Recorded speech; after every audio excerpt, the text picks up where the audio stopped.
মহিলার গলার আওয়াজ। বোঝা গেল একজন মা একজন মেয়ে। মা ঘুম থেকে উঠে মেয়েকে ডাকতেছে, বলতেছে, ওহে কন্যা, দ্রুত উঠে যাও, ছাগলের দুধটা দহন করো, সকালবেলায় বিক্রয় করতে হবে। এখন তো ছাগলেও দুধ কম দিচ্ছে, আমরাও অভাবে আছি। দুধটা দহন করার পরে তুমি দুধের সাথে একটু পানি মিশিয়ে দিও, তাতে বেড়ে যাবে। মেয়েটা বলতেছে, মা আপনি কি বলেন? খলিফা দুধের সাথে পানি মেশাতে মানা করছে। মা বলতেছে, মেয়ে তুমি কি বোকা নাকি? কোথায় খলিফা, কোথায় আমরা? খলিফা হয়তো তার প্রাসাদের মধ্যে আরামে ঘুমাইতেছে। কে দুধে পানি মিশাইলো আর না মিশাইলো, এটা কি খলিফার দেখার টাইম আছে নাকি? মেয়েটা বলে, মা খলিফা ওমর হয়তো জানবে না, দেখবে না, কিন্তু আল্লাহ রাব্বুল আলামিনকে ফাঁকি দেওয়া যাবে না। হযরত ওমর রাদিয়াল্লাহু তাআলা আনহু চলে গেলেন। পরের দিন সকালবেলায় মা মেয়েরে ডাকাইছে। ঘটনার রাত সকালবেলায় যখন খলিফাতুল মুসলিমিন তার মা মেয়েকে ডাকালো, দুজনের কলিজা শুকায় গেছে। নিশ্চয়ই আমাদের রাতের কথোপকথনের ব্যাপারে খলিফা জেনে গেছে আজকে আর নিস্তার নাই। তারা চিন্তিত এবং ভীত। কিন্তু হযরত ওমর অর্ধ জাহানের বাদশাহ, এই মেয়েটার পরহেজগারিতা তার এত পছন্দনীয় হয়েছে, একজন দুধওয়ালির মেয়ে তাকওয়াকে প্রাধান্য দিয়ে নিজের ঘরের পুত্রবধূ হিসাবে তাকে গ্রহণ করেছে।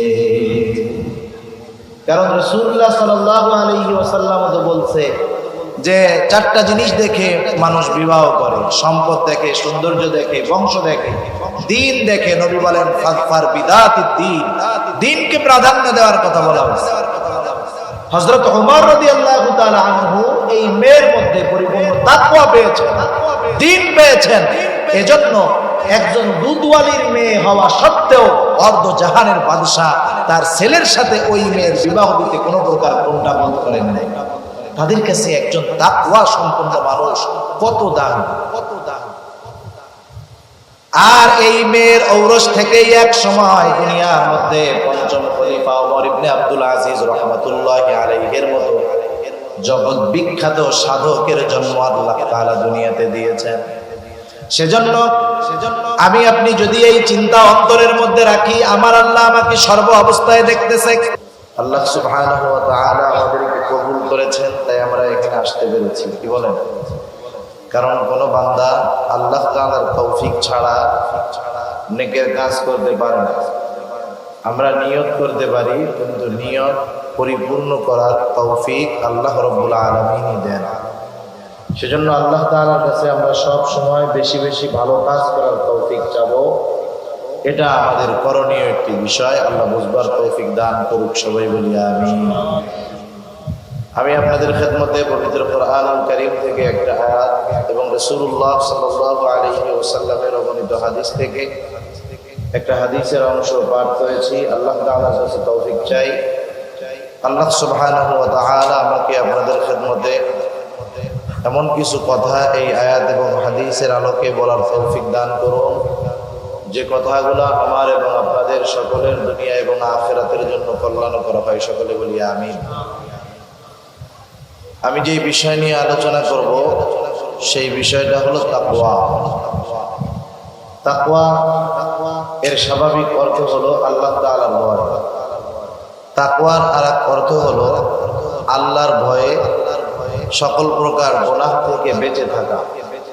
তাকওয়ার আরেকটা অর্থ হলো ঈমানের সাথে আল্লাহর ভয়ে সর্বপ্রকার পাপাচার অনাচার থেকে বেঁচে থাকা, বিরত থাকা।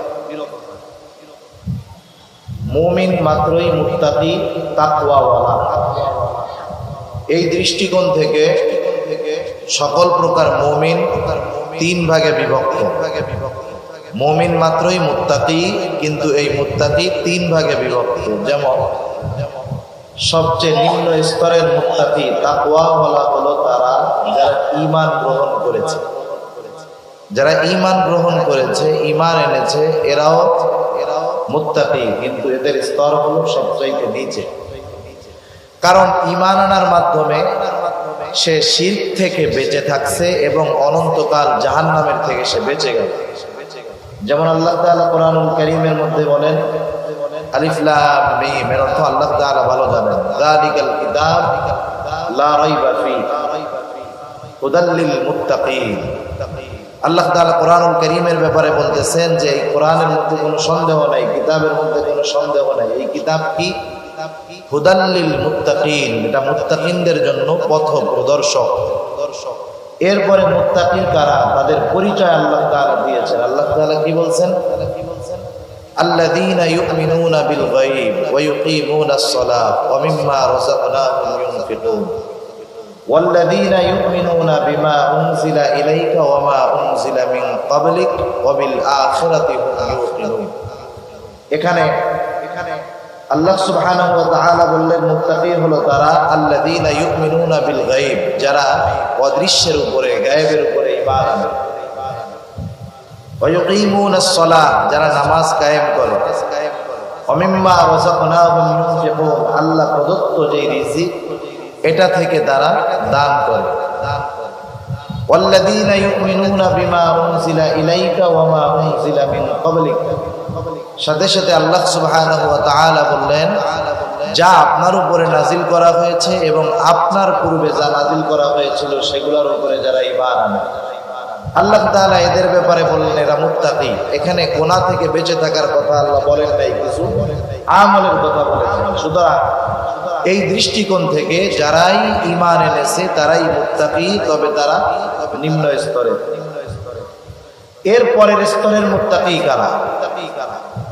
দ্বিতীয় স্তরের মুত্তাকি হলো যারা গুনাহগুলো থেকে বেঁচে থাকে। তৃতীয় স্তরের মুত্তাকি কারা? সবচাইতে আপার ক্লাসের মুত্তাকি হলো তারা যারা শুধু গুনার থেকে বাঁচে তা না, গুনাহ সংগঠিত হওয়ার যেই কারণগুলো আছে সেগুলার থেকেও তারা বেঁচে থাকে। সুবহানাল্লাহ। আল্লাহ তাআলা এই কথাই বলেন ইয়া আইয়ুহাল্লাযীনা আমানুত্তাকুল্লাহ হাক্কা তুকাতিহি ওয়া লা তামুতুন্না ইল্লা ওয়া আনতুম মুসলিমুন। আল্লাহ তাআলা বলেন হে ঈমানদারেরা, তোমরা আল্লাহ তাআলাকে ভয় করো, ভয় করার মতো তথা যথাযথভাবে ভয় করো। এজন্য ইসলাম দেখেন যেই পাপটাকে হারাম করেছে সেই পাপ সংগঠিত হওয়ার রাস্তাগুলোকেও ইসলাম বন্ধ করে দিয়েছে। যেমন জেনা, জঘন্যতম একটি হারাম গুনাহ, হারাম কাজ, পাপ। এই জেনা সংগঠিত হওয়ার কিছু রাস্তা আছে, ওয়ে আছে, এই ওয়েগুলাকেও আল্লাহ তাআলা হারাম করে দিয়েছে। রাস্তাগুলো কি কি? জেনা সংগঠিত হওয়ার একটা রাস্তা হলো বেগানা নারীর দিকে দৃষ্টিপাত করা, তাকে দেখা। ইসলাম বেগানা নারীকে দেখা এটা বৈধ রাখছে নাকি অবৈধ করেছে? হারাম করে দিয়েছে। বেগানা নারীর সাথে কোনো কারণবিহীন কথা বলার কোনো সুযোগ নাই। বেগানা নারীর সাথে যদি কোনো পুরুষ কথা বলতে চায়, নারী কিভাবে কথা বলবে ইসলাম তাও জানায় দিয়েছে। স্ট্রেট কাট, সোজাসুজি কথা বলবে, কোনো রস কস ছাড়া।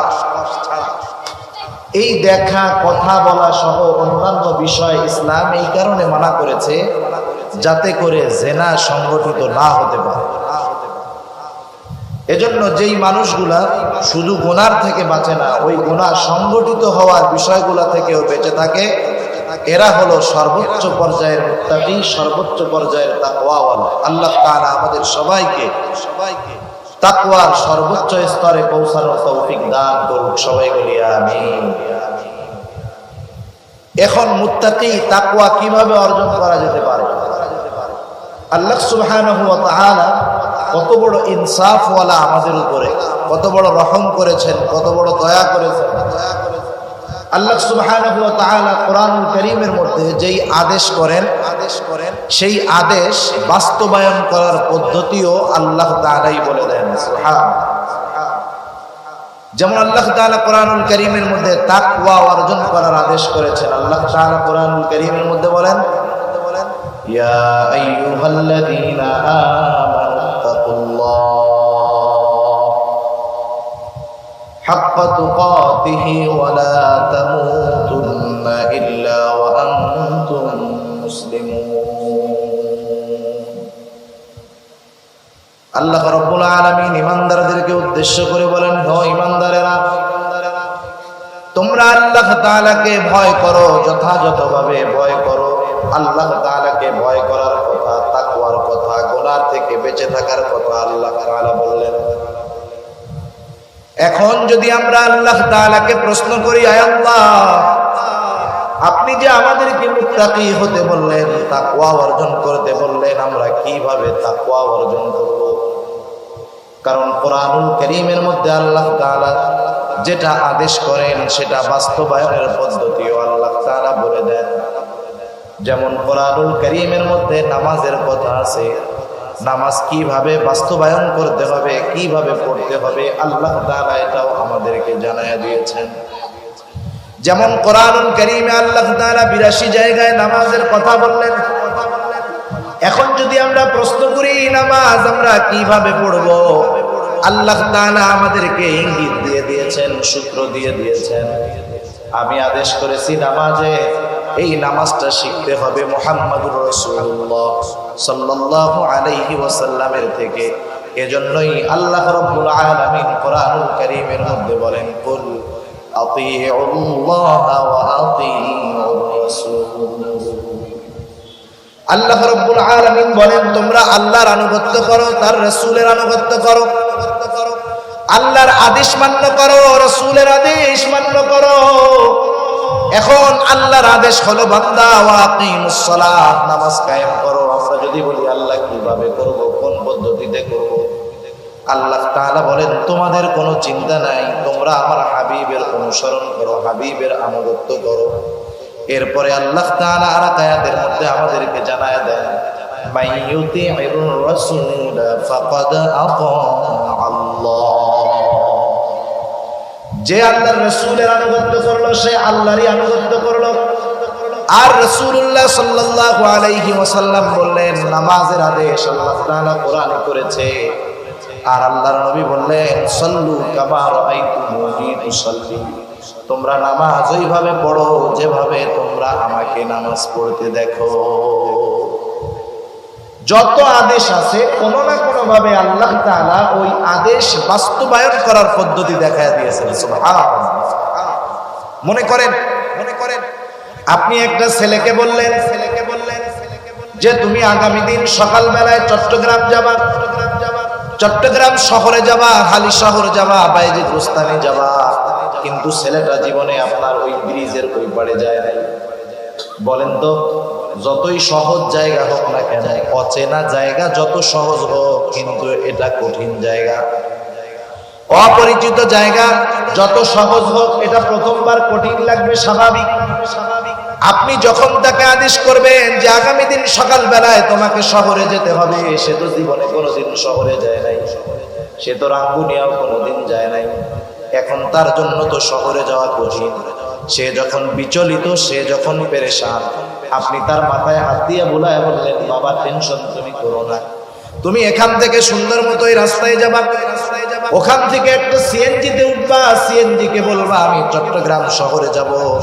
তোমার যেই জায়গায় যাওয়ার প্রয়োজন সিএনজি ওয়ালা তোমাকে সেই জায়গাতেই নামায় দিবে। বলেন তো, আদেশ করার পরে চট্টগ্রাম শহরে যাওয়া তার জন্য যতটা কঠিন মনে হচ্ছিল, যখন আপনি তাকে যাওয়ার রাস্তা পদ্ধতি বলে দিলেন, বলেন তো আদেশ করার পরে তার কাছে যেমন কঠিন মনে হচ্ছিল, যাওয়ার পদ্ধতি বলে দেওয়ার পরে তার কাছে কি আগের মতো কঠিন থাকবে নাকি একটু সহজ হয়ে যাবে? আল্লাহ তাআলা তাকওয়া অর্জন করতে বললেন, খোদা ভীতি অর্জন করতে বললেন, মুত্তাকি হতে বললেন। সাথে সাথে আল্লাহ তাআলা জানায় দিলেন, আমার গোলাম, কেমন করে তুমি মুত্তাকি হবা, পরহেজগার হবা, আমি আল্লাহ তাআলা সেই পদ্ধতিগুলো কোরআনুল কারীমের মধ্যে তোমাদেরকে জানায় দিব।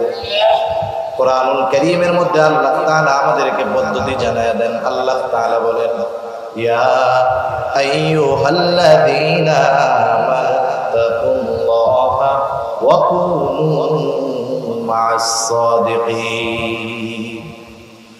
আল্লাহ রাব্বুল আলামিন বলেন, হে ঈমানদারেরা, তোমরা আল্লাহ তাআলাকে ভয় করো। এরপরে আল্লাহ তাআলা বললেন, ওয়া কুনু মা'আস সাদিকিন, তোমরা সত্যবাদীদের সঙ্গী হয়ে যাও। এখানে কথাটা বোঝার দরকার আছে, অনেক সময় আমরা কথাগুলো বুঝি না, এই আয়াত দিয়ে ওয়াজ করি কিন্তু এই আয়াতের সারমর্মটা আমরা বুঝি না। আল্লাহ তাআলা বললেন কুনু মা'আস সাদিকিন। সাদিকিন শব্দটা হলো বহুবচন, সাদিক শব্দটা হলো একবচন। তার মানে আল্লাহ তাআলা বললেন তুমি অনেক অনেক সত্যবাদীদের সাথে মিলিত হও। কথা বুঝেন নাই? অনেক সত্যবাদীদের সাথে তুমি মিলিত হও। তার মানে আমার গোটা জীবনের প্রত্যেকটা পদক্ষেপে আমি যাদের সাথে মিশবো, যাদেরকে বন্ধু বানাবো, তারা প্রত্যেকেই সত্যবাদী হতে হবে। আল্লাহ তাআলা তো বহু গুণ আছে, সত্যবাদিতার গুণের কথা কেন আল্লাহ তাআলা উল্লেখ করলেন? আল্লাহ তাআলা তো বলতে পারতেন নামাজীদের সঙ্গে হয়ে যাও, আল্লাহ তাআলা তো বলতে পারতেন যারা দান সদকা করে তাদের সঙ্গে হয়ে যাও, আল্লাহ তাআলা তো বলতে পারতেন যারা বেশি বেশি মানুষের সাথে ভালো কথা বলে তাদের সঙ্গে হয়ে যাও।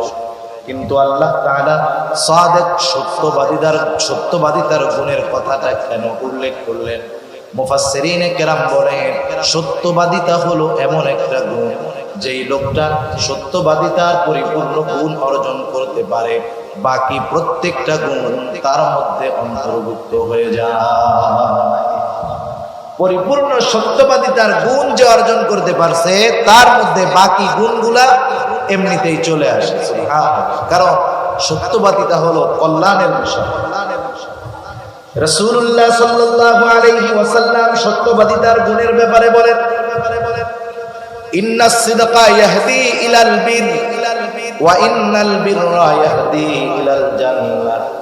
সত্যবাদিতা মানুষকে কল্যাণের দিকে নিয়ে যায় আর কল্যাণ মানুষকে জান্নাতের দিকে নিয়ে যায়।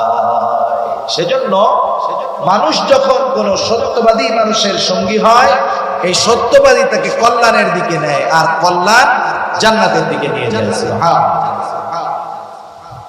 সেজন্য সত্যবাদী তথা ভালো মানুষকে আল্লাহ তাআলা বন্ধু বানাতে বলছেন, ভালো মানুষের সঙ্গী হতে বলেছেন। আমার জীবনের যতগুলা ধাপ আছে সেই ধাপটা হতে পারে শিক্ষা জীবন, সেই ধাপটা হতে পারে আমার সামাজিক জীবন, সেই ধাপটা হতে পারে আমার ব্যবসা জীবন, কর্মক্ষেত্রের জীবন। প্রত্যেকটা জায়গায় আমি যখন যাব আমি খুঁজে খুঁজে সত্যবাদী ভালো মানুষগুলাকে আমি বন্ধু হিসাবে গ্রহণ করব। যেই ছাত্রটা চায় যে আমি মুত্তাকি হব, পরহেজগার হব, স্কুলের ছাত্র হোক, কলেজের ছাত্র হোক আর মাদ্রাসার ছাত্র হোক, স্কুল কলেজে যাওয়ার পরে সে সর্বপ্রথম বুঝতে থাকবে কোন ছেলেগুলা নামাজি, কোন ছেলেগুলা ভদ্র, কোন ছেলেগুলা ইফটিজিং করে না, কোন ছেলেগুলা দ্বীনের সাথে মিলে চলে। এইরকম ছেলেদেরকে খুঁজে যখন একটা ছেলে বন্ধু বানাবে, ওই ছেলেটার স্কুল লাইফ বলেন, কলেজ লাইফ বলেন, ওইটা তার খারাপ হবে না, সে ইফটিজার হবে না, সে দুশ্চরিত্র সম্পন্ন কেউ হবে না। ভালো বন্ধুদের সংস্পর্শে থাকার কারণে সে সকল প্রকার পাপাচার এবং অনাচার থেকে বেঁচে থাকতে পারবে। যে ব্যক্তি ব্যবসা করে, ব্যবসা যে কর্মক্ষেত্রে আমি আপনি যাই না কেন, সেই জায়গায় আমার আপনার কিছু পরিচিত, কিছু বন্ধু বান্ধব এমনিই হয়ে যায়, ঠিক না? যারা বাজারে ব্যবসা করে অথবা যে কোনো লাইনে ব্যবসা করে, ব্যবসার খাতিরে কিছু মানুষের সাথে তার পরিচয় হয়, তার প্রচেষ্টা থাকবে আমি আমার সম্পর্কগুলা এমন ব্যবসায়ীদের সাথে রাখবো যেই ব্যবসায়ীরা হলো সত্যবাদী। কারণ সত্যবাদী ব্যবসায়ীর দাম আল্লাহ তাআলার কাছে অনেক বেশি। রাসূলুল্লাহ সাল্লাল্লাহু আলাইহি ওয়াসাল্লাম বলেন আত-তাজিরু সুদুকুল আমিন মা'আন নাবিয়িন সিদ্দিকিনা ওয়াশ-শুহাদা'i ওয়াস-সালিহিন। আমি যদি আমার কর্মক্ষেত্র, ব্যবসার ক্ষেত্রে সত্যবাদীদেরকে বন্ধু বানাই, আল্লাহ রাসূল ওই সত্যবাদী ব্যবসায়ীর ব্যাপারে বলেছেন, সত্যবাদী আমানতদার ব্যবসায়ী সে কিয়ামতের ময়দানে জান্নাতের মধ্যে নবীদের সাথে, শহীদদের সাথে, সিদ্দিকীনদের সাথে, নেককার বান্দাদের সাথে অবস্থান করবে। সুবহানাল্লাহ।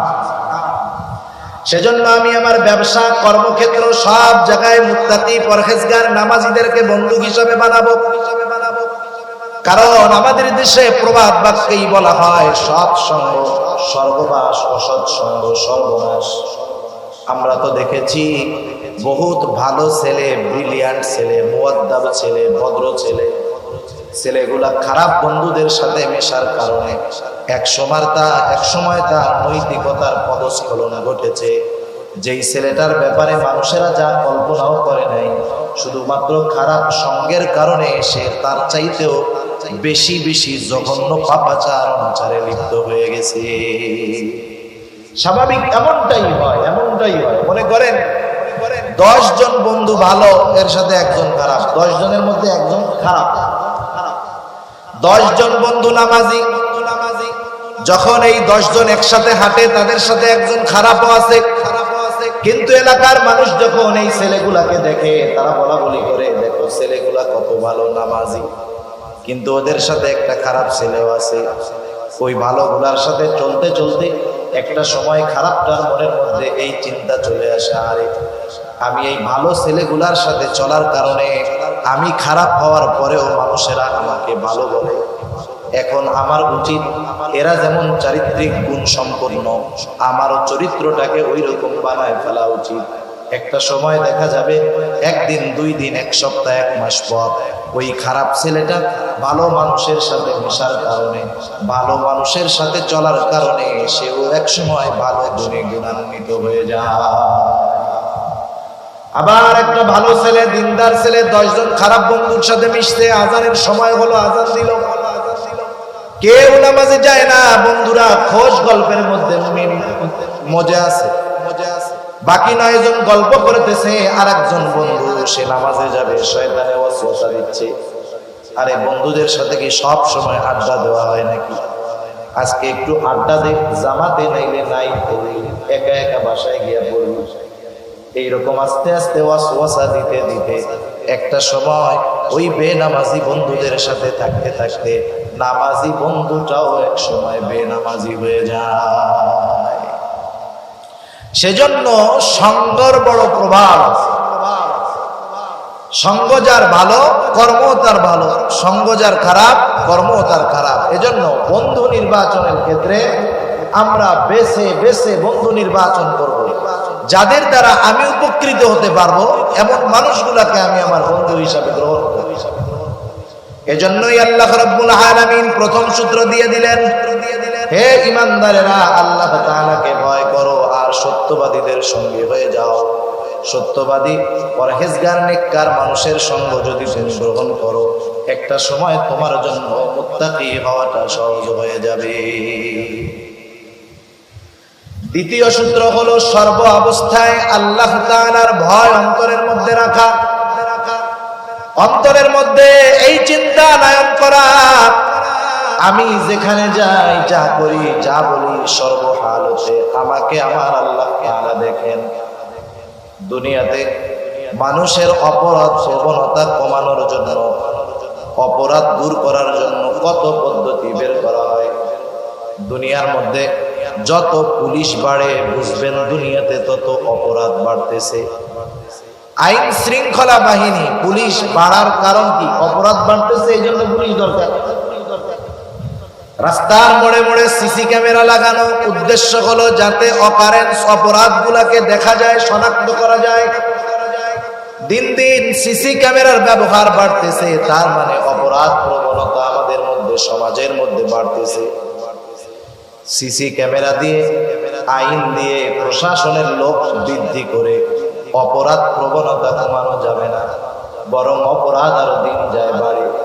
যেমন কিছুদিন আগে রাষ্ট্রীয়ভাবে আইন হলো, ধর্ষণের সর্বোচ্চ শাস্তি হলো মৃত্যুদণ্ড। ধর্ষণ করলেই মৃত্যুদণ্ড তা নয়, ধর্ষণের যে শাস্তি আছে, স্তর আছে, সর্বোচ্চ স্তর হলো মৃত্যুদণ্ড। কঠিন এক শাস্তি।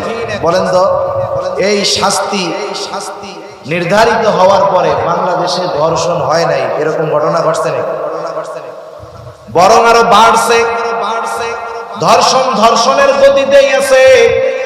অপরাধের মাত্রা, শাস্তির মাত্রা বাড়ানোর সাথে সাথে অপরাধের মাত্রাটাও বেড়ে গেছে। তার মানে দুনিয়ার আইন দিয়ে, প্রযুক্তি দিয়ে মানুষকে মুত্তাকি বানানো যাবে না, গুনার থেকে বাঁচানো যাবে না, কিন্তু মানুষগুলার অন্তরে যদি কিছু বিষয় দৃঢ়ভাবে বদ্ধমূল করে নিতে পারি আমরা, তাহলে মুত্তাকি হওয়া যাবে, সকল প্রকার গুনাহ থেকে বাঁচা যাবে। সর্বহালতে আমাকে দেখতেছে কে? আল্লাহ রাব্বুল আলামিন আমাকে আপনাকে সর্বহালতে সর্ব অবস্থায় দেখতেছে। আল্লাহ তাআলা কোরআনুল কারীমের মধ্যে বলেন, ওয়ালাকাদ খালাকনাল ইনসানা ওয়া না'লামু মা তুওয়াসওয়িসু বিহি নাফসুহু ওয়া নাহনু আকরাবু ইলাইহি মিন হাবলিল ওয়ারিদ। আল্লাহ রাব্বুল আলামিন বলেন, ওয়ালাকাদ খালাকনাল ইনসান, আল্লাহ তাআলা বলেন আমি আল্লাহ তাআলা মানুষকে সৃষ্টি করেছি। আমাদের স্রষ্টাকে জোরে বলেন তো। নাস্তিকেরা বলে যে প্রাকৃতিক ভাবে হয়েছে, কিন্তু আল্লাহ বলেন আমি মানুষকে সৃষ্টি করেছি। আল্লাহ তাআলা বলেন আমি মানুষকে সৃষ্টি করেছি, শুধু তাই নয়, ওয়া না'লামু মা তুওয়াসওয়িসু বিহি নাফসু, আমি আল্লাহ এটাও জানি কোন জিনিসে মানুষের অন্তরের মধ্যে ওয়াসওয়াসা দেয়। আমার অন্তরের মধ্যে কোন জিনিসে ওয়াসওয়াসা দেয়? বলেন তো, দুনিয়ার কোন প্রযুক্তি, দুনিয়ার কোন সর্বাধুনিক মেশিন দিয়া আমার অন্তরের ওয়াসওয়াসা কি দিচ্ছে এটা বের করা সম্ভব নাকি? সম্ভব? বলেন। দুনিয়ার সর্বোচ্চ প্রযুক্তি ব্যবহার করেও আমার অন্তরে আমি কি বলতেছি, কি করতে চাচ্ছি, এটা বের করা সম্ভব না। কিন্তু আল্লাহ তাআলা বলেন, ওয়া না'লামু মা তুওয়াসওয়িসু বিহি নাফসু, আমি আল্লাহ তাআলা জানি তার অন্তরের ভিতরে কোন জিনিসে ওয়াসওয়াসা দেয়। আল্লাহ তাআলা এবার আরো জবাব দেন, কেন জানি বান্দা তুমি জানো নাকি? আমি জানার কারণ হলো ওয়া নাহনু আকরাবু ইলাইহি মিন হাবলিল ওয়ারিদ, আমি তোমার অন্তরের খবর জানার কারণ হলো যে আমি তোমার শাহরগের চাইতেও অধিক নিকটবর্তী। সুবহানাল্লাহ। তার মানে আমি আমার যত নিকটে তার চাইতে বেশি নিকটে কে? আল্লাহ। আমি তো আমারই কত কিছু দেখি না, যা দিয়া দেখি এটাও দেখি। আমরা দেখি কি দিয়ে? চোখ দিয়ে। চোখ আয়না ছাড়া কোনোদিন আমি আপনি নিজের চোখ দেখতে পারছি? যা দিয়া দেখি এইটারেও আমরা দেখি, নিজের চেহারাটারেও দেখতে পারি না। কিন্তু আল্লাহ তাআলা আমার অন্তরের গহীন কোণে কি ওয়াসওয়াসা দেয়, কোন জিনিস ওয়াসওয়াসা দেয়, আল্লাহ তাআলা এটা জানেন। যেই আল্লাহ অন্তরের ওয়াসওয়াসার খবরটাও জানে, বলেন তো সেই আল্লাহ 24 ঘন্টা রাত দিন আধারে আলোতে সর্ব অবস্থায় আমাকে দেখেন কি দেখেন না? সর্ব অবস্থায় আমি আল্লাহ তাআলার নজরের মধ্যে আছি। দুনিয়ার সিসি ক্যামেরারে মানুষ কত ভয় পায়। একদিন এক ভিডিও দেখতে আসতে সামনে এক চোর চুরি করতেছে, হঠাৎ করে তার নজরে সিসি ক্যামেরা পড়ে গেছে। আস্তে চুরির মালগুলা রাইখা ও সিসি ক্যামেরার কাছে যায় মাপ চাইতেছে, 2 হাত জোড় করে বলতেছে আর জীবনে করবো না, কান ধরে বলতেছে আর জীবনে করবো না। সিসি ক্যামেরারে কি ভয় পায় চিন্তা করছেন? অথচ সিসি ক্যামেরার ভিডিওটা ডিলিট হতে পারে, অথবা সিসি ক্যামেরার লেন্সটা শুধু লাগানো, ওর সাথে কোনো রেকর্ড করার ব্যবস্থা নাই, কিন্তু ওইটারে কি ভয় না পায়। অথচ আল্লাহর নজরকে ভয় পায় না বান্দা, সিসি ক্যামেরারে লজ্জা পায়। কাছের মানুষ, এলাকার মানুষ দেখে ফেলবে এই জন্য অপরাধ করে না, এলাকার মানুষকে লজ্জা পায়, আল্লাহকে লজ্জা পায় না। কিন্তু রাসূলুল্লাহ সাল্লাল্লাহু আলাইহি ওয়াসাল্লাম বলেন, বান্দার আল্লাহ তাআলার ব্যাপারে সবচাইতে বেশি লজ্জাশীল হওয়া উচিত। আল্লাহ রাব্বুল আলামিন এরপরে বলেন, বান্দা আমি আল্লাহ যে শুধু তোমাকে দেখি তা না, আল্লাহ তাআলা এরপরে বলেন, ইদিয়া তালাক্কাল মুতালাক্কিয়ানি আনিল ইয়ামিনি ওয়া আনিশ শিমালি কাঈদ। আল্লাহ রাব্বুল আলামিন আমাদের ডান কাঁধে বাম কাঁধে উভয় কাঁধে 2 জন ফেরেশতা নিযুক্ত করে রেখেছেন, যারা আমাদের আমলগুলোকে, কর্মগুলোকে লিপিবদ্ধ করতেছে। আমরা তাদেরকে সোজা নামে কিরামান কাতিবিন নামে চিনি। কিরামান কাতিবিন হলো সম্মানিত লেখক। আল্লাহ তাআলা বলেন, কিরামান কাতিবিনা ইয়ালামুনা মা তাফআলুন। এই সম্মানিত লেখক নয়, এরাও জানে যে আমরা কি আমল করি। আরো একজন ফেরেশতা আছে, আল্লাহ তাআলা বলেন, মা ইয়ালফিযু মিন কাওলিন ইল্লা লাদাইহি রাকীবুন আতীদ। প্রত্যেকটা মানুষের সাথে একজন সদা তৎপর ফেরেশতা সব সময় রেডি থাকে। কোন সময় সে অমনোযোগী হয় না। সে কি করে? আমার আপনার কথাগুলাকে সে রেকর্ড করে। আল্লাহ তাআলা দেখতেছে দুইজন ফেরেশতা আমার কর্মগুলা লিপিবদ্ধ করার জন্য আছে, আরেকজন তৎপর ফেরেশতা আমার কথাগুলা রেকর্ড করার জন্য আছে। বলেন তো, দুনিয়ার মধ্যে যদি আমার কাছে এমন কোন ইনফরমেশন আসে যে হুজুর আপনার পেছনে কিন্তু দুইজন গোয়েন্দা লাগায়া দেওয়া আছে, আপনার সাথে এমন মেশিন সেট করে দেওয়া আছে, আপনার প্রতিটা কথা কিন্তু রেকর্ড হয়ে যায়, এই রকম খবর যদি আমার কাছে কেউ দেয়, অথবা আপনাদের ব্যাপারে কেউ যদি এই খবরটা দেয় যে দুইজন গোয়েন্দা কিন্তু আপনার পেছনে লাগায় দেওয়া আছে, আপনার সাথে এমন মেশিন সেট করা আছে, আপনার প্রতিটা কথা রেকর্ড হবে, আমরা জানতে পারবো, বলেন তো আমার আপনার চলাফেরা, আমার আপনার কথাবার্তার মধ্যে সব কিছুর মধ্যে একটা নিয়ন্ত্রণ আসবে কি আসবে না? দুনিয়ার মানুষের কথা গোয়েন্দার তদারকিকে আমরা ভয় পাই, কিন্তু আল্লাহ তাআলা এমন দুইজন ফেরেশতা আরেকজন ফেরেশতা রেকর্ডের জন্য রেখে দিলেন। কোরআনে জানায়া দিলেন এদের ব্যাপারে আমরা কাফের, এদের ব্যাপারে আমরা চিন্তা করি না। আমি যদি চিন্তা করি গুনাহ করতেছি, এই দুই ফেরেশতা রেডি, একবারে কলম নিয়ে রেডি হয়ে গেছে, এই যে গুনাহ করবে লেখা হবে, নেকের কাজ করবে লেখা হবে, খারাপ কাজ করবে, খারাপ কথা বলবে রেকর্ড হয়ে যাবে। এই ফেরেশতাগুলো এমন ফেরেশতা, এরা কখনো মানুষের কাছ থেকে আলাদা হয় না, বালেগ হওয়ার পরে আসে, মরা পর্যন্ত থাকে। রহমতের ফেরেশতা মানুষের ঘরে প্রবেশ করে না যদি কুকুর বিড়াল প্রাণীর ছবি থাকে, কুকুর থাকে। কিছু ফেরেশতা আছে কোনো বাধা মানে না। কেউ যদি চিন্তা করে যে এই ঘরের মধ্যে কুকুর বিড়াল থাকে, সেই জায়গা তো ফেরেশতা আসে না। সব ফেরেশতা না, রহমতের ফেরেশতা আসে না।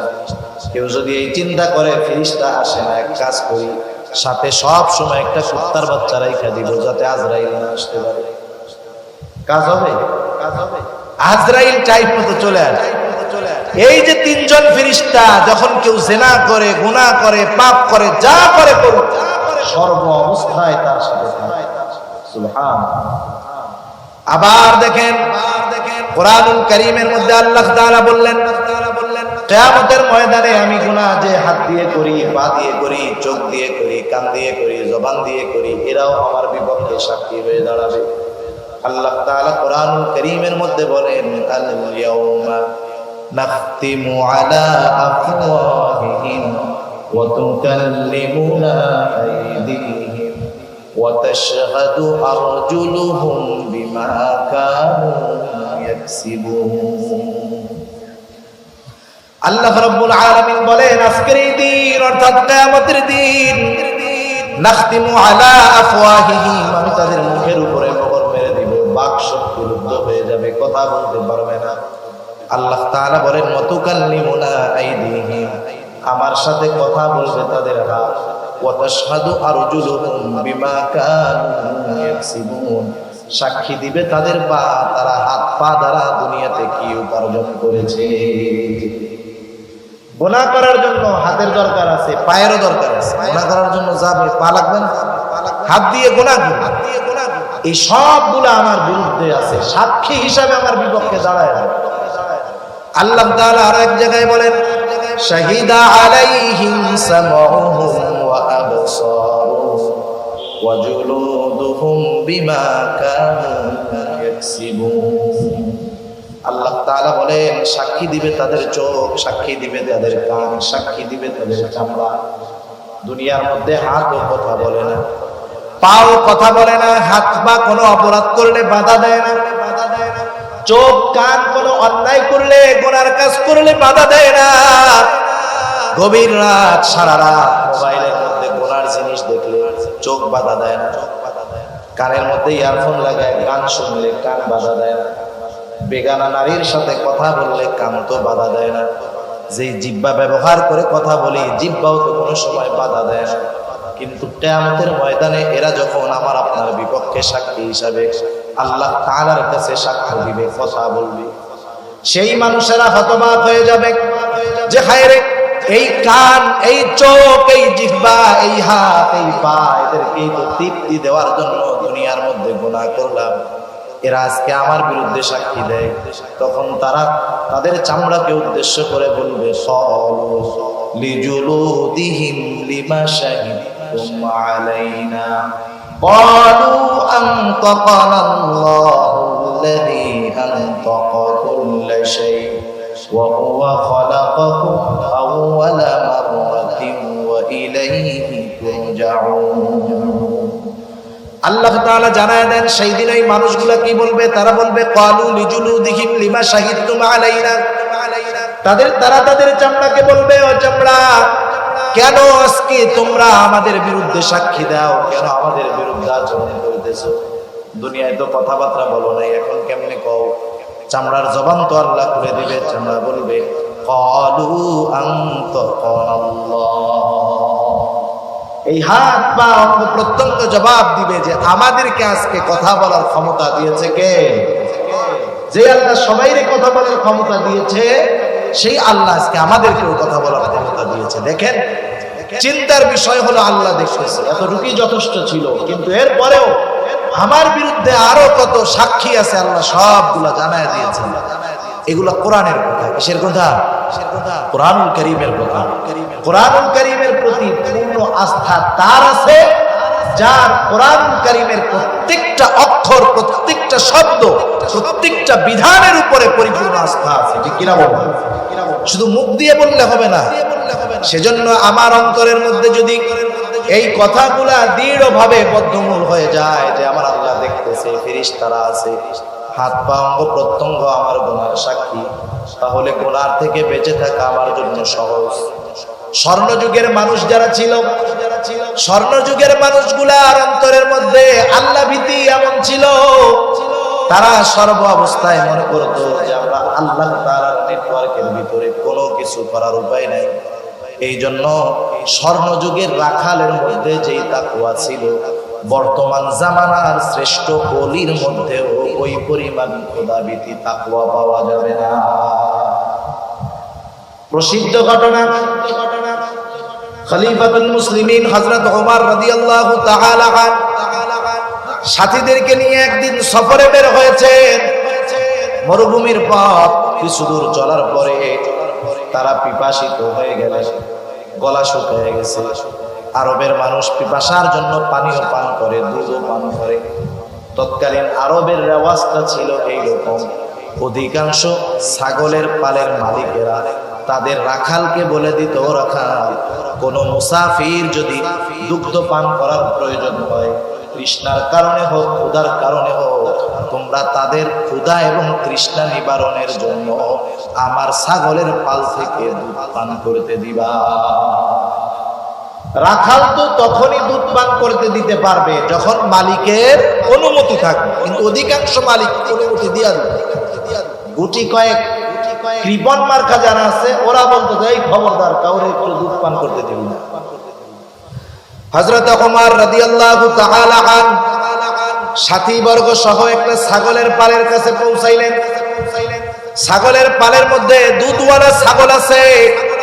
দেখার পরে হযরত ওমর রাদিয়াল্লাহু তাআলা আনহু ছাগলের পালের রাখালকে বলল, রাখাল, আমরা তো ক্লান্ত, তোমার পালের মধ্যে তো দুধওয়ালা ছাগল আছে, আমাদেরকে একটু দাও, আমরা দুধ পান করে আমাদের তৃষ্ণা নিবারণ করি।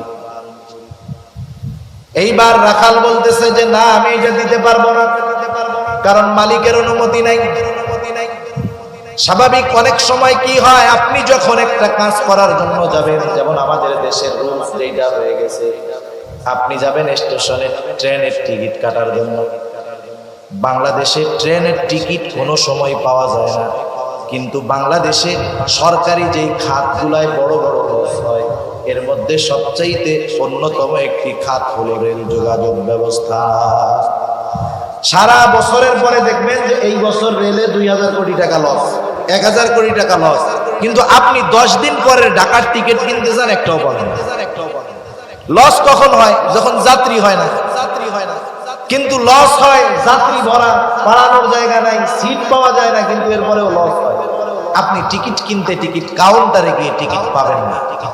আশেপাশে দেখবেন কিছু লোক ঘুরতেছে, আইসা আপনার কানে বলবে, অথবা আপনার পরিচিত থাকলে যখন তারে বলবেন ভাই 100 বাড়ায় দিন, তখন বলবে অমুকের কাছে জানো, ওই যে চার দোকানটা আছে, কাকার কাছে যাই বললেই আমার কথা টিকিট দিয়ে দিবে। এরকম আছে না নাই বলেন? তার মানে ন্যায্য দামে পাওয়া গেল না, কিছু দিলে কাজ হয়ে গেল। মালিকের মানা, এই জন্য রাখাল দুধ পান করবে না। হযরত ওমর রাদিয়াল্লাহু তাআলা আনহু একটু পরীক্ষা করতে চাইলেন রাখালরে, দেখি একটু বেশি দিলে কাজ হয় কিনা। রাখালরে এইবার ওমর রাদিয়াল্লাহু তাআলা আনহু বলতেছে, ও রাখাল, আমি তোমার কাছে একটা প্রস্তাব দেই, তুমি একটা কাজ করো, একটা দুধওয়ালা ছাগি আমাদেরকে দিয়ে দাও, বিনিময়ে আমরা তোমাকে তার মূল্য দিয়ে দিব। এতে আমাদের দুধের দ্বারা তৃষ্ণা নিবারণ হবে, গোশতের দ্বারা ক্ষুধা দূর হবে। তোমার মালিক যদি তোমাকে জিজ্ঞাসা করে যে ছাগল কোথায়, তুমি বলবা একটা নেকড়ে অথবা বাঘে আক্রমণ করে ধরে নিয়ে গেছে। এটা স্বাভাবিক, মাঝে মধ্যেই ঘটে। রাখাল বললে মালিক বিশ্বাস করবে।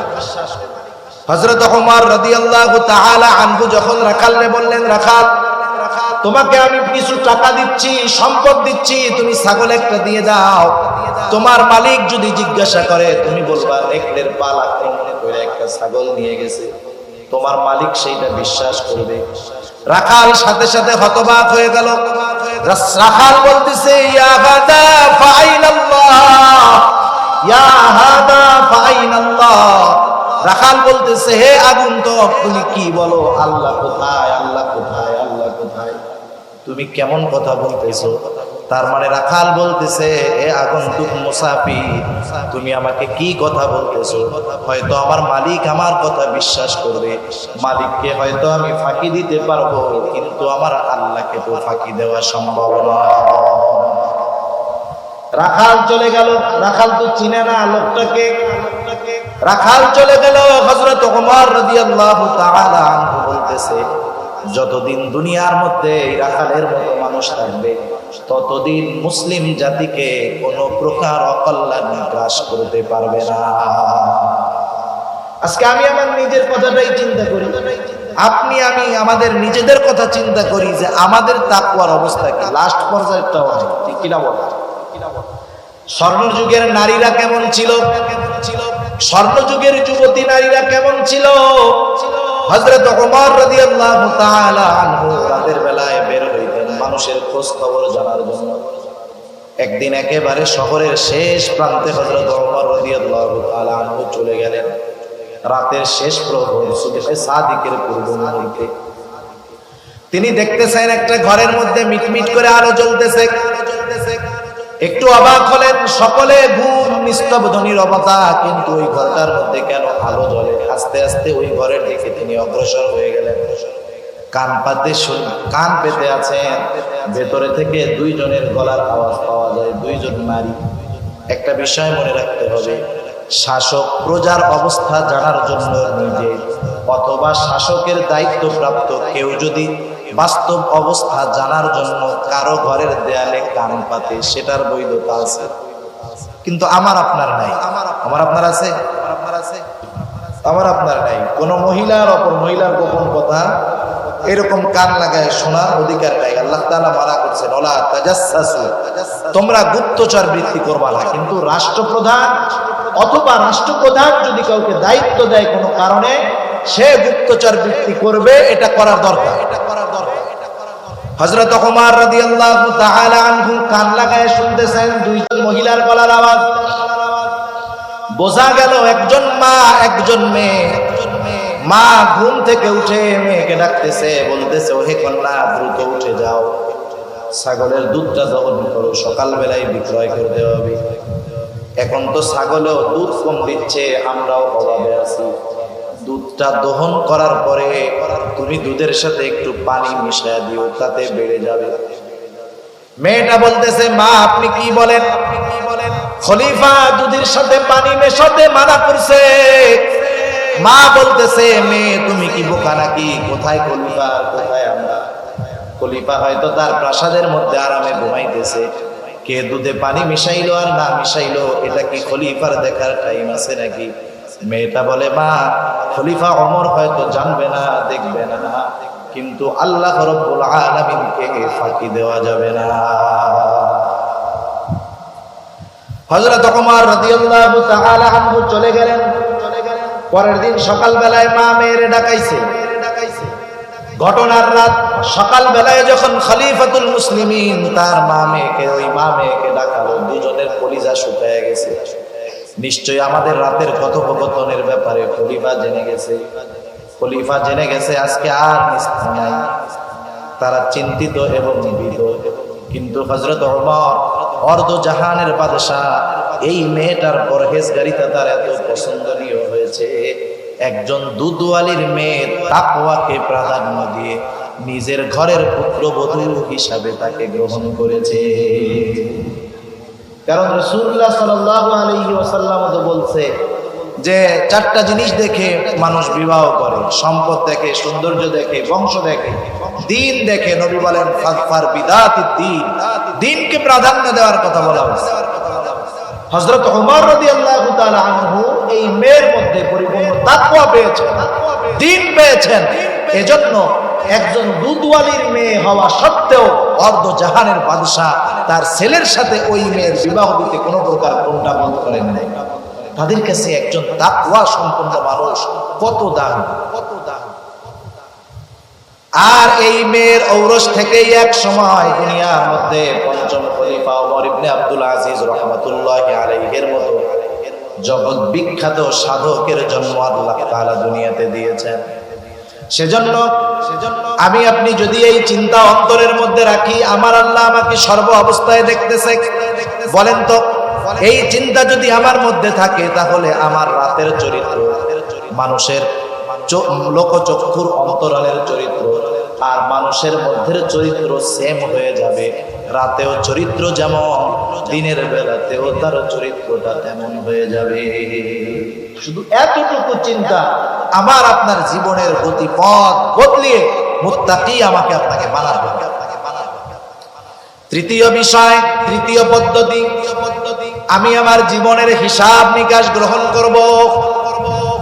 যেই মুমিন তার জীবনের হিসাব নিকাশ গ্রহণ করে, সেই মুমিন মুত্তাকি সফল হতে পারে। কারণ বাজারের মধ্যে যেই ব্যবসায়ী তার ব্যবসার হিসাব যথাযথভাবে রক্ষণাবেক্ষণ করে, সে হতে পারে সফল ব্যবসায়ী। দেখবেন কিছু ব্যবসায়ী আছে বাজারের মধ্যে, রাত 10টায় দোকান বন্ধ হয়, বাজার বন্ধ হয়, সে 9টার সময় শাটার নামায়া দেয়। 1 ঘন্টা ব্যাপী সে হিসাব করে, আজকে দিনে আমার কত টাকা বিক্রয় হলো, কত টাকা বাকি গেল। এই দুইটার উপরে নির্ভর করে আজকের লাভের হিসাবটা তার মধ্যে চলে আসে, যে আজকে আমার 1 লক্ষ টাকা বিক্রি হলো, আজকে আমার 3000 5000 টাকা লাভ হলো। আগামী দিন এই লাভের উপরে নির্ভর করে আমাকে ব্যয় করতে হবে। এইভাবে দৈনন্দিন যেই ব্যবসায়ী তার হিসাব রক্ষণাবেক্ষণ করে, 2-4 বছর পরে দেখা যাবে এই ব্যবসায়ী সফল ব্যবসায়ী হয়ে যাবে। কিন্তু যেই ব্যবসায়ীর কোনো হিসাব নাই, হিসাবের রক্ষণাবেক্ষণ নাই, সকালে যায় মাল কিনে বেচে বাকি দেয়, কোথায় টাকা কি হিসাব নিকাশ করে না, এই ধরনের বেহিসাবি অধিকাংশ ব্যবসায়ী যত বড় পুঁজি নিয়ে ব্যবসা করুক না কেন, হিসাব রক্ষণাবেক্ষণ না করার কারণে একটা সময় তার ব্যবসা লাভের মুখ দেখে না, বরং লসের মুখ দেখতে থাকে। যারা আদর্শ ব্যবসায়ী দেখবেন এরা হিসাব করে, 1 টাকা 2 টাকার হিসাবও তারা ছাড় দেয় না। আমরা তো অনেক সময় মনে করি ওরে বাবা এত বড় ব্যবসায়ী 2 টাকাও লেখা রাখছে, না, এটা তার একটা রুলস, তার এই নিয়ম নীতি তাকে সফল ব্যবসায়ী হওয়ার পথে অগ্রসর করেছে। অনুরূপ ভাবে যেই মুমিন তার জীবনের হিসাব নিকাশ গ্রহণ করে, সেই মুমিনের জীবন পরিবর্তন হয়। এই জন্য বুজুর্গানে দিন বলেন, প্রত্যেকটা মুমিন রাতে ঘুমানোর পূর্বে যখন বিছানায় শুবে, তখন তার সারা দিনের আমলের হিসাব নিকাশ করবে। সে ঠান্ডা মাথায় চোখ দুটাকে বন্ধ করে সকাল থেকে নিয়ে শোয়ার আগ পর্যন্ত কতগুলা ভালো কাজ করেছে, কতগুলা অন্যায় করেছে, কতগুলা পাপ করেছে, সে যদি ঠান্ডা মাথায় চিন্তা করে, সকাল থেকে নিয়ে রাত পর্যন্ত প্রত্যেকটা কাজের দৃশ্য তার চোখের সামনে ভেসে উঠবে। সে চিন্তা করতে পারবে যে আজকে আমি 10টা গুনার কাজ করেছি, আজকে আমি 9টা নেকের কাজ করেছি। আজকের হিসাবে গুনাহ বেশি, নেকের কাজ কম। আর মানুষ যখন রাতের বেলায় শোয়ার সময় সে যেই ধরনের চিন্তা করে তার রাতটা ওই ধরনের অতিবাহিত হয়। যেমন কেউ যদি শোয়ার সময় মোবাইল টেপা শুরু করে, ফেসবুক হোক ইউটিউব হোক যাই করে করুক, দেখবেন এক সময় ফেসবুক টিপতে টিপতে টিপতে টিপতে ইউটিউব দেখতে দেখতে রাত যত গভীর হয় তত অশ্লীলতা পাপের দিকে সে ধাবিত হয়। গুনার সিস্টেম আছে কিছু, এই প্রযুক্তিগুলো আমাদেরকে একসাথে গুনার দিকে নিয়ে যায়, আস্তে আস্তে গুনার দিকে ধাবিত করে। মনে করেন একজন একটা সিনেমা দেখতেছে, ওই সিনেমা দেখতে দেখতে নিচে ডেসক্রিপশনে অথবা সাইডে আরেকটা ভিডিও এসে হাজির হয়ে যাবে, যেটা ওইটা হচ্ছে আরেকটু জঘন্য, ও এবার ওইটাই ঢুকবে, ওর মাইন্ড স্যাটিসফ্যাকশন এরকম হয়ে যাবে, ওর আঙ্গুল এখানে যাবে, এরপরে ঢুকবে আর একটু জঘন্যতায় ঢুকবে, আস্তে আস্তে একেবারে গুনার সমুদ্রের মধ্যে ওকে নিয়ে যাবে। গুনাহ করতে করতে হঠাৎ করে ফজরের আজান দিবে, শয়তান পা টিপবে, ঘুম আসবে, ফজর তো গেছে গেছে, জোহরও কাজা হওয়ার অবস্থা।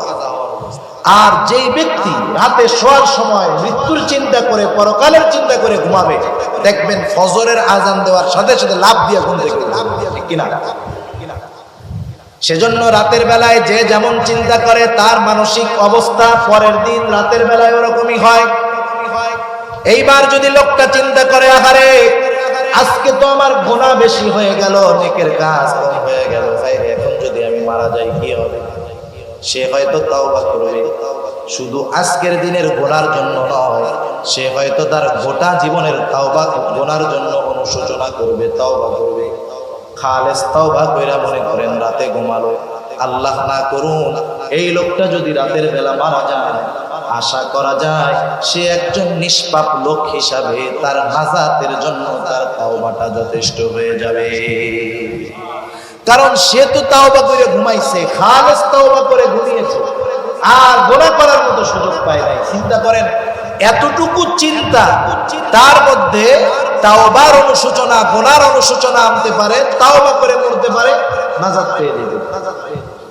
সেজন্য নিজের জীবনের আমলের হিসাব নিকাশ নেওয়া হতে পারে, এই হিসাবটাই একটা সময় আমাকে গুনাহমুক্ত জিন্দেগি গড়ার তৌফিক দান করবে। আর গুনাহমুক্ত জিন্দেগি যেই মুমিনের, সেই মুমিন হলো এই মুত্তাকি মুমিন। মানুষের সামান্য চিন্তা কেমন করে পরিবর্তন করে মানুষের। হযরত আব্দুল্লাহ ইবনে উমর রাদিয়াল্লাহু তাআলা আনহু হতে একটা হাদিস আসছে। আব্দুল্লাহ ইবনে উমর রাদিয়াল্লাহু তাআলা আনহু বলেন, এই হাদিসটা, এই ঘটনাটা আল্লাহর নবী একবার, দুইবার, 3, 4, 5 বার নয়, বারবার আমাদের কাছে বর্ণনা করেছেন যে বনি ইসরাইলের মধ্যে এক জালেম ছিল। এই জালেমের নাম হলো কিফিল, ধনাঢ্য জালেম, টাকাওয়ালা জালেম। এমন কোন পাপ নাই, এমন কোন গুনাহ নাই যেটা সে করে নাই। সকল প্রকার পাপ সে করত। একদিন তার কাছে একজন অভাবগ্রস্ত দরিদ্র মহিলা তার কাছে আসলো কিছু টাকা ধার চাওয়ার জন্য, খরচে হাসানাত চাওয়ার জন্য। কিন্তু জালেম কিফিল যখন দেখলো মহিলার চেহারাটা সুন্দর, এইবার মহিলাকে সে কুপ্রস্তাব দিয়ে বসলো। মহিলা অভাবের তাড়না তার এতটা বেশি ছিল, সে জালেম কিফিলের শর্ত মেনে নিতে বাধ্য হলো। কারণ হাদিসের মধ্যে আসছে, কাদাল ফাকিরু আইয়াকুনা কুফরা, দারিদ্রতা মানুষকে কুফরি পর্যন্ত পৌঁছায় দেয়। সেজন্য একটা কথা বলার দরকার। মনে করেন অনেক সময় হয় যে আল্লাহ তাআলা আমাদেরকে অ্যাবিলিটি দিয়েছে, সম্পদওয়ালা বানাইছে, কিন্তু আমার প্রতিবেশী অভাবগ্রস্ত। আমি সম্পদওয়ালা, আমার সামর্থ্য আছে, আমার সামর্থ্য থাকার পরেও আমার কোন প্রতিবেশী অভাবের কারণে যদি কোনো পাপে লিপ্ত হয়, কিয়ামতের ময়দানে ওই অভাবগ্রস্ত ব্যক্তি তার পাপের কারণে একা অপরাধী সাব্যস্ত হবে না, বরং তার সামর্থ্যবান প্রতিবেশীও কিয়ামতের ময়দানে আল্লাহর আদালতে অপরাধী হিসেবে দাঁড়াবে। সেজন্য আমাদের প্রতিবেশী যারা আছে খেয়াল রাখবো যে তারা অভাবের কারণে যেন কখনো কোনো প্রকার পাপের মধ্যে লিপ্ত না হয়ে যায়। কারণ আমার সামর্থ্য আছে, ও পাপে লিপ্ত হবে, ওর পাপের কারণে আমার আল্লাহর কাছে ধরা খেতে হবে। এইবার মহিলা টাকাটা নিয়ে চলে গেল। নির্ধারিত দিনক্ষণে জালেম কিফিল উপস্থিত হয়ে গেছে। কিফিল গিয়ে বলতেছে, ও মহিলা, তুমি যেই প্রতিশ্রুতি দিয়েছিলে তুমি তোমার প্রতিশ্রুতি পূরণ করো। এইবার মহিলা কান্না শুরু করে দিল। কিফিল বলতেছে, এখন কেন কান্না করো? আমি কি তোমাকে কোনো এই শর্তে রাজি হয়েই তো তুমি আমার কাছ থেকে টাকা এনেছো। মহিলা চোখের পানি ছেড়ে দিয়ে বলে, ও কিফিল, আমি অভাবের তাড়নায় প্রয়োজনের কাছে ধরা পড়ে গেছি, এই জন্য তোমার কথার স্বীকৃতি দিয়েছিলাম রে কিফিল। কিন্তু আমি তো জীবনে কোনোদিন এরকম অপরাধ করি নাই, জেনা করি নাই। আমার তো ভয় হয় কিফিল, তোমার সাথে জেনা করার পরে আমি যদি মারা যাই, আমি আল্লাহ তাআলার কাছে একজন জেনাকারী হিসাবে উপস্থিত হব। ও কিফিল, আমার কান্নার কারণ হলো আল্লাহর ভয়, আল্লাহর ভয়। এতটুকু কথা জালেম কিফিলের অন্তরের মধ্যে পরিবর্তন এনে দিল। জালেম কিফিল বলতেছে, আমি তো কোনো অপরাধ নাই যেটা বাদ দেই নাই। মহিলা 60 দিরহাম তার কাছ থেকে ধার নিয়েছে। কিফিল বলতেছে, যাও, তোমাকে 60 দিরহাম সাদাকা করে দিলাম, আর আমি আজকে থেকে ওয়াদা করলাম, তওবা করলাম, আমি আর কোনোদিন জিনা করব না, সুদ খাবো না, আল্লাহ তাআলার নাফরমানি করব না, কোনো প্রকার পাপ করব না। জালেম কিফিল তওবা করে বাড়িতে চলে গেল। ঘটনাক্রমে রাতের বেলায় জালেম কিফিল মারা গেল। জালেম যদি মারা যায় মানুষ মুখে না বলতে পারে, অন্তরে অন্তরে খুশি হয়, কিন্তু আল্লাহ রব্বুল আলামিন কিফিলের ব্যাপারে আল্লাহ তাআলা জানায় দিলেন, আল্লাহ রব্বুল আলামিন কিফিলকে ক্ষমা করে দিয়েছে। মানুষের জীবনের পরিবর্তন দেখেন, সামান্য একটা কথা জীবনের গতিপথ পাল্টায় দিতে পারে। এই রাতের চিন্তা আমার জীবনের হিসাব নিকাশ, আমার জীবনের গতিপথ পাল্টিয়ে আমাকে মুত্তাকি পরহেজগার বানাতে পারে। কিনা বলেন? বুজুর্গানে দিন এই 3টা পদ্ধতির কথা বিশেষভাবে উল্লেখ করেন, আর আল্লাহ তাআলা সেই জন্য বলেন, ইয়া আইয়ুহাল্লাযীনা আমানুত্তাকুল্লাহ, হে ঈমানদারেরা তোমরা আল্লাহ তাআলাকে ভয় করো। ওয়াত্তাকুল্লাহ, তোমরা আল্লাহ তাআলাকে ভয় করো। 3টা পদ্ধতি আপনাদের খেদমতে পেশ করলাম। 1 নাম্বার, কেউ যদি মুত্তাকি হতে চায় সত্যবাদীকে বন্ধু হিসাবে গ্রহণ করবে। 2 নাম্বার, সর্ব অবস্থায় আল্লাহ তাআলা দেখতেছে, এটাকে অন্তরের মধ্যে দৃঢ়ভাবে বদ্ধমূল করবে। 3 নাম্বার, নিজের জীবনের হিসাব নিকাশ গ্রহণ করতে হবে। আল্লাহ তাআলা সেই জন্য বলেন, ইয়া আইয়ুহাল্লাযীনা আমানুত্তাকুল্লাহা ওয়াল তানজুর নাফসুম মা কদ্দামাত লিগাদিন ওয়াত্তাকুল্লাহ। আল্লাহ তাআলা বলেন, হে ঈমানদারেরা, ইয়া আইয়ুহাল্লাযীনা আমানুত্তাকুল্লাহ ওয়াল তানজুর নাফসুম মা কদ্দামাত লিগাদ। তুমি একটু নিজের দিকে নজর দাও না, তুমি আগামীর জন্য কি প্রেরণ করতেছো, কি জমাইতেছো। আমরা ভবিষ্যতের জন্য টাকা পয়সা জমাই ব্যাংকের মধ্যে, নিজের ভবিষ্যতের চিন্তা করে, পরিবার পরিজন সন্তান সন্তানাদির ভবিষ্যতের কথা চিন্তা করে আমরা ব্যাংকের মধ্যে টাকা জমাই। আর আমার আল্লাহ তাআলা বলে, ও আমার গোলাম, অনির্দিষ্ট ভবিষ্যতের জন্য তুমি কি জমাইতেছো, পরকালের জন্য তুমি কি জমাইতেছো। কারণ আমি আপনি যখন চোখ 2টা বন্ধ করব, দুনিয়ার মধ্যে যা উপার্জন করেছি 1টা টাকার মালিকানাও আমার থাকবে না। হাদিসের মধ্যে আসছে, আমার কি, আমার তো কিছুই না, যেটা খাই, যেটা পয়সা নষ্ট করি, এটা হলো আমার। যখন মানুষ মারা যায় তার সাথে 3টা জিনিস যায়, একটা জিনিস থাকে, 2টা চলে আসে। তার সন্তান সন্তানাদি যায়, তার কিছু মাল আসবাব যায়, আর তার আমল যায়। সন্তান সন্তানাদি পরিবার পরিজন চলে আসে, তার কিছু মাল আসবাব কবর দেওয়ার জন্য নেওয়া হয়, চাদর টাদর সব, ওইটাও নিয়ে আসে। শুধু তার সাথে তার আমলটা অবস্থান করে। সেজন্য আল্লাহ বলে, ওয়াল তানজুর নাফসুম মা কদ্দামাত লিগাদ। তুমি তোমার নিজের জন্য নজর দাও না, নিজের দিকে নজর দাও না, যে ওই ভবিষ্যতের জন্য, আগামীর জন্য, তথা কবরের জন্য, পরকালের জন্য তুমি কি জমাইছো, কি প্রেরণ করছো। এই চিন্তা আমাদের দুনিয়ার মধ্যে মুত্তাকি হওয়ার জন্য সহায়ক হতে পারে। আর কোন ব্যক্তি যদি মুত্তাকি হয়, দুনিয়াতে যত আমল আছে, খেয়াল রাখবেন, প্রত্যেকটা আমলের দুনিয়া আখিরাত উভয় জাহানের কল্যাণ আছে। প্রত্যেকটা আমলের দুনিয়া এবং আখিরাত উভয় জাহানের কল্যাণ আছে। কেউ যদি মুত্তাকি হয়, দুনিয়ার মধ্যে আল্লাহ রাব্বুল আলামিন বলেন, ومن يتق الله يجعل له مخرجا যে ব্যক্তি তাকওয়া অবলম্বন করে খোদা বিরুদ্ধে অর্জন করে আল্লাহ তাআলা বলেন আল্লাহ তাআলা তাকে যত প্রকার বিপদ আপদ হোক না কেন বের হওয়ার রাস্তার ব্যবস্থা আল্লাহ তাআলা করে দেয়। শুধু তাই নয়, আল্লাহ রাব্বুল আলামিন বলেন ওয়া ইয়ারযুকুহু মিন হাইথু লা ইয়াহতাসিব।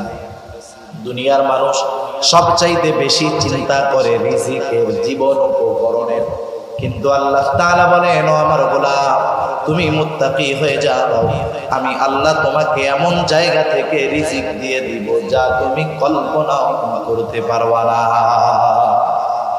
সেজন্য মুত্তাকি পরহেজগার ব্যক্তির সম্পদ কম হলেও ওর মধ্যে আল্লাহ বরকত দেয়। সম্পদ বেশি হলেই যে বরকত হয় তা না, সম্পদ কমের মধ্যে আল্লাহ বরকত দিতে পারে। আশরাফ আলী থানভী রাহমাতুল্লাহি আলাইহি একটা ঘটনা বর্ণনা করেছেন যে এক যুবক ছেলে সে মা বাবার প্রতি খুব আসক্ত, খেদমতের জন্য খুব আগ্রহী। আর এখন তো মা বাবারে খেদমত না করতে পারলে বাঁচে, বড় ভাই ছোট ভাই অথবা ছোট ভাই বড় ভাইকে বলে মাসে 5,000 দিব, দেখাশোনা তুমি করবা, আমি কিছু করতে পারবো না, মা বাবারে বোঝা মনে করে। এই যুবকটা অন্যান্য ভাইদেরকে বলতেছে ও আমার ভাইয়েরা, তোমাদের কাছে আমার একটা দাবি, আমি যেই সম্পদগুলার মালিক হব সব সম্পদগুলা তোমাদের মধ্যে বন্টন করে দিব, একটা শর্ত হলো আমি আমার মা বাবার খেদমত একাই করব, তিনারা আমার কাছেই থাকবে, তোমরা তাদের খেদমত করতে পারবা না। অন্যান্য ভাইয়েরা খুশি হয়ে গেল, সম্পদও পাইল, মা বাবার পেছনে ব্যয় করা থেকেও বেঁচে গেল। তাদের চিন্তা হলো এইটা। এভাবে সেই সন্তানটা মা বাবার খেদমত করে মা বাবা মারা গেল। একদিন রাতের বেলায় ওই যুবক ছেলে স্বপ্নে দেখতেছে একজন মানুষ তাকে বলতেছে, হে যুবক, অমুক জায়গায় তুমি যাও, ওই জায়গায় পাথরের নিচে 100 স্বর্ণের দেহরাম আছে, 100 স্বর্ণ দিনার আছে। যুবকটা স্বপ্নের মধ্যে বলতেছে 100 দিনার আছে ঠিক আছে, কিন্তু এর মধ্যে কি বরকত আছে নাকি? লোকটা বলে না, বরকত নাই। পরের দিন সকাল বেলায় স্বপ্নের কথা স্ত্রীকে বলল, মহিলা মানুষ তো 100 স্বর্ণ দিনার, মহিলা মানুষ বলতেছে তাতে কি তুমি যায় নিয়ে আসো। বলে না, যার মধ্যে বরকত নাই সেটা আমি আনবো না। এইবার মহিলা বলে আনবা না ঠিক আছে, যাইয়া দেখা আসো তোমার স্বপ্নটা সত্য কিনা। যুবক বলে না, যেটা আনবো না সেটা দেখবো, এর মধ্যে বরকত নাই, আনবো না, দেখবো। পরে আবার কয়েকদিন পরে স্বপ্ন দেখছে যে 10টা স্বর্ণের দিনার আছে। যুবক আবার জিজ্ঞাসা করতেছে যে ঠিক আছে স্বর্ণের দিনার আছে 10টা, বরকত আছে নাকি? বলে না, বরকত নাই। আবার পরের দিন সকাল বেলায় যখন স্ত্রীকে স্বপ্নের কথা বলল, স্ত্রী বলতেছে কি করো তুমি, অভাবের সংসার, যাও যাইয়া 10টা স্বর্ণের দিনার নিয়ে আসো, তুমি না আনলে আমাকে বলো, আমি যাইয়া নিয়ে আসি। যুবক বলে না, আনবো না, দেখতেও যাবো না, যার মধ্যে বরকত নাই আমি তার মতো নাই। কয়েকদিন পরে আবার স্বপ্নে দেখছে মাত্র 1টা স্বর্ণের দিনার। যুবক প্রশ্ন করতেছে যে এর মধ্যে কি বরকত আছে নাকি? বলে হ্যাঁ, বরকত আছে। এইবার যুবক যায় নির্ধারিত স্থানে যায় দেখে সত্যি 1টা দিনার, ওইটা নিয়ে চলে গেছে বাজারে। বাজারে গিয়ে সুন্দর বড় একটা মাছ কিনেছে। এই মাছ কিনা যখন বাড়িতে আনছে, স্ত্রী মাছটাকে যখন কাটছে, মাছের পেটের মধ্য থেকে একটা হীরের খণ্ড বের হয়ে আসছে।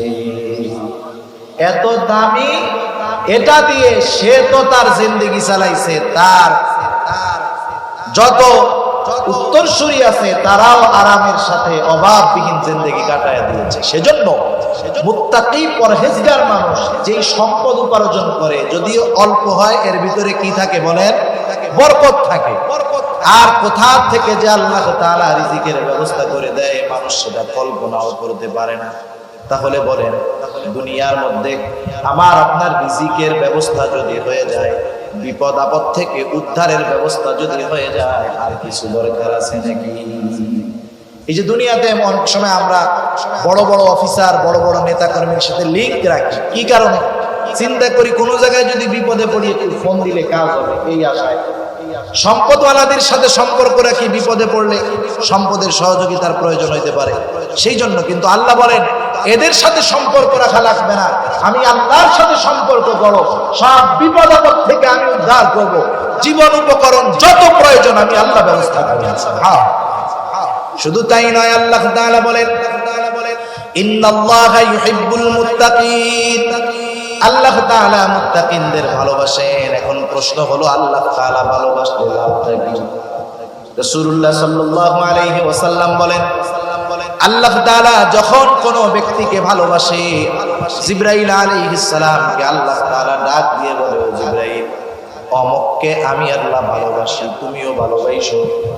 আল্লাহ ভালোবাসে, জিবরাইল আলাইহিস সালাম তাকে ভালোবাসতে শুরু করে। শুধু তাই না, জিবরাইল আলাইহিস সালাম আসমানের মধ্যে ঘোষণা করে দেয়, ও আসমানের বাসিন্দারা, দুনিয়ার আব্দুর রহিম, আব্দুল করিম তাকে আল্লাহ ভালোবাসে, তোমরাও ভালোবাসো। এইবার আসমানের ফেরেশতারা তাকে ভালোবাসতে শুরু করে। নবীজি আমার বলেন, যখন আসমানের ফেরেশতারা ওই ব্যক্তিকে ভালোবাসে, আল্লাহ তাআলা তখন দুনিয়ার মানুষের অন্তরের মধ্যে ওই ব্যক্তির ভালোবাসা আর গ্রহণযোগ্যতা আল্লাহ পয়দা করে দেয়। স্বাভাবিক দুনিয়ার মধ্যে সুন্দরভাবে বাঁচতে তিনটা জিনিস প্রয়োজন। এক নম্বর, সম্পদের প্রয়োজন।